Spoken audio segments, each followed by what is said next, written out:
Hi. So I'm experiencing solitude in a way I never really have before. It's been just over a year without sharing at the center of my life, as I think about it, without a daily, intimate, romantic relationship of some sort. And first, I want to thank you, all of you at On Being, because you are one of the places where I turn to find communion, solace, inspiration when the solitary life I lead feels unbearable and when I'm feeling on shaky ground. I often wonder about the balance of solitude and intimate connection with another, and the balance of solitude and intimate connection with another, and about the depths reached in solitude and whether they can ever be shared. What about that? As much as I love my solitude, I love communion. Of course, these things enrich each other, and I have a lot to ask about it, to say, to ponder, well, to express, as I do agree that our society values connection more than solitude, connection with others more than connection with oneself in that sense. And I think that the fear of solitude is something that's diminishing our society and us as people. So to me, why it's important is that in many ways solitude is home, as self is home, and so it can be a haven or a hovel, right? The haven is solitude, and the hovel is loneliness.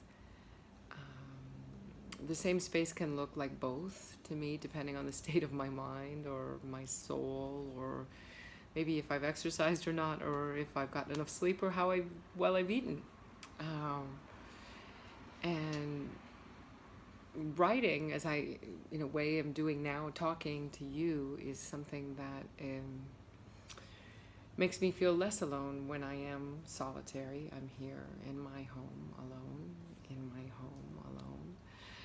and it's easy to get caught in longing for communion with another, and this is something, that kind of communion that I believe will ease my pain, my grief, or comfort the pains of grief, of not knowing, of fear, and especially of that erroneous feeling that we all have of being alone in the world when we're certainly not, are we? So solitude has been important to me since I was a child in a large family, and it was and still is the place where I go, where I gather myself into myself, and where I center and where I ground. And it's where I go to hear myself think, as my mother used to say. I just need to hear myself think. Be quiet. Yet there's also a kind of communion in my solitude, with nature, with spirit and self and books. And I can even trace the mounting of well-being through it. When it has been a long time coming, the first moments of aloneness feel kind of trembly. I don't know if that happens to you. A sort of jolt from the loss of the immediate contact, and it's like a dropping out of the floor, right? Of the disappearance of others, and disappearance of distractions, and no one to reach out and care for, or other than me, and facing myself.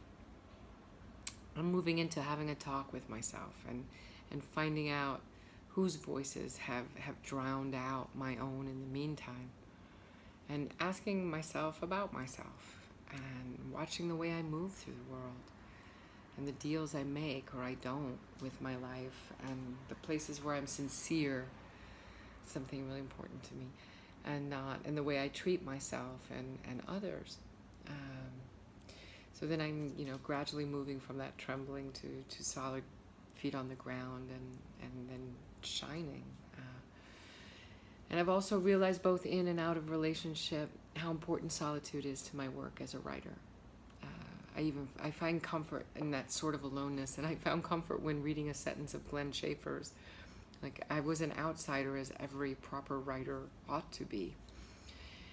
And solitude allows one to step back and, a certain removal from groupthink, even partner think. And I see the way my own approach to writing changes when there is a significant other in my life. And it seems I become less daring with what feels like truth to me. And I'm unsure if that is because of, the subject of my writing, or which is about relationships with self and others, or if it's simply just easier for me to be rawly honest when I'm alone.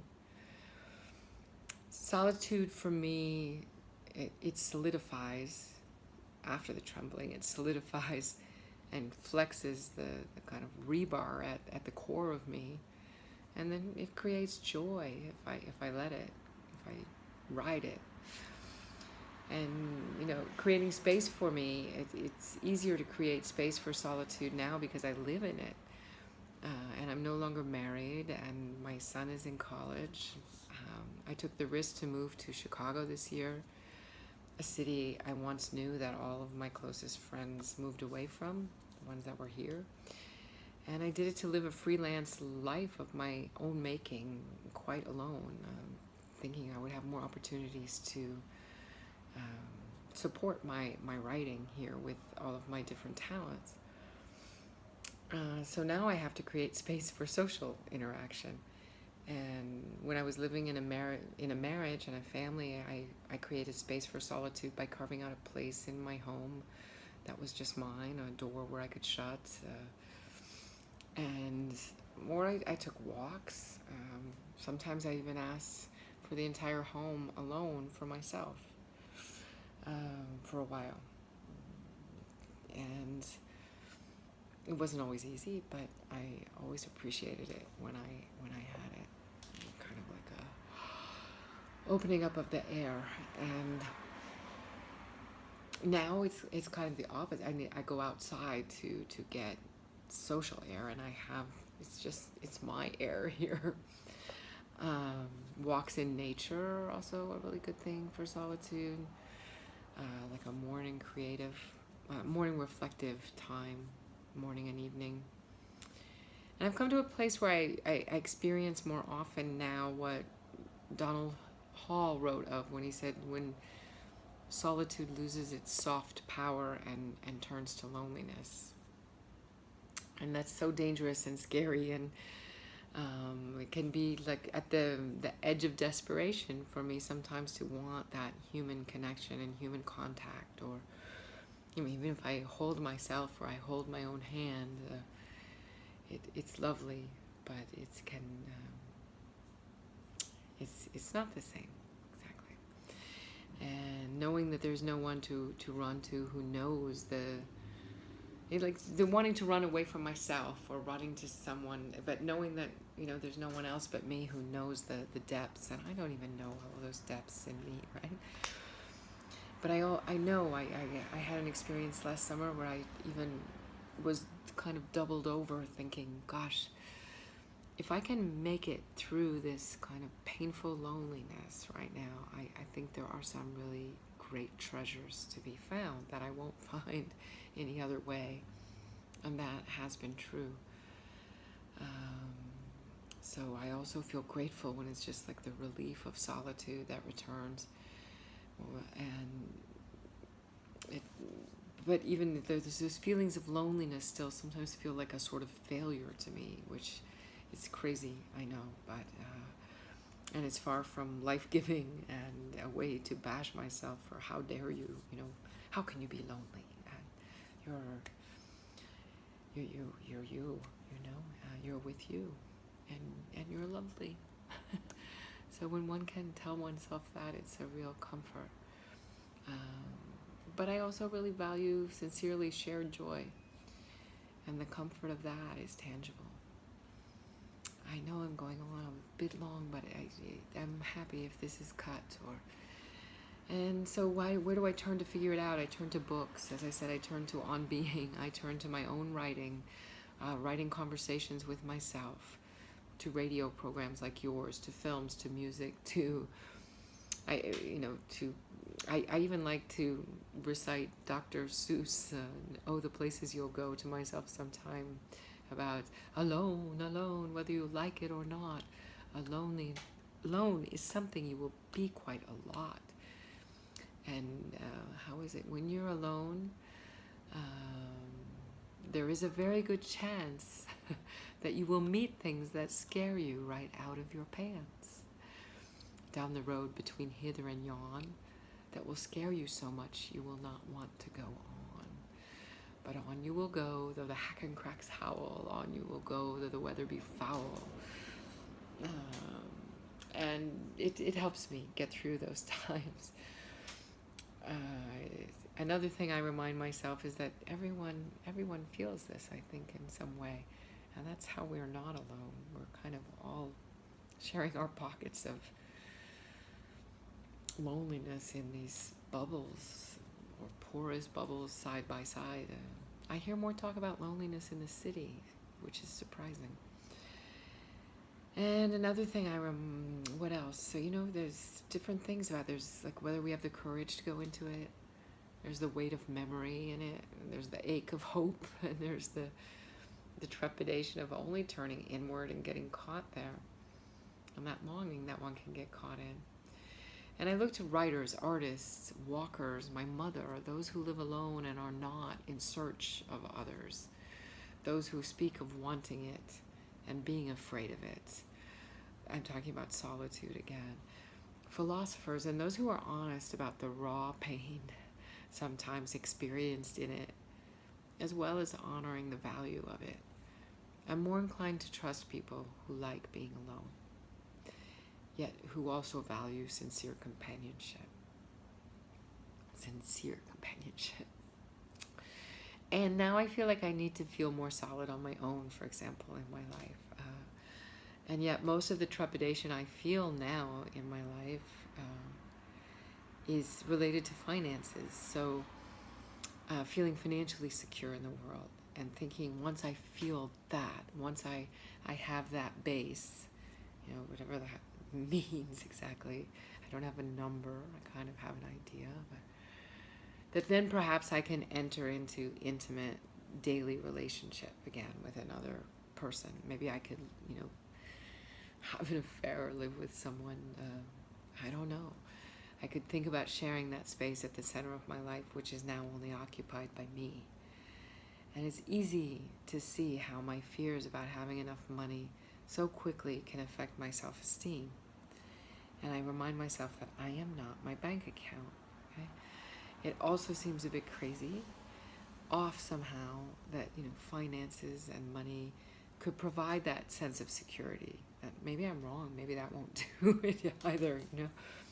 But yet I see and hear that many relationships that perhaps would even end if one of the partners felt like they could be secure on their own, if they were not relying on the other for that financial security. So when that widens to society at large, that self-esteem to finance connection, it seems we must think of a new system, right? So that there's a better quality of life for all. Because if everyone feels like how much money they have defines who they are, and that might be a total projection on my part, and how they can live, then we have a majority of people that are stifled, right? And which is why perhaps those who have a lot more money, or a lot of money, like lots and lots of money, the 1%, let's say, is that why they feel more sure they are right about everything? Because they don't have that trembling at their basic security,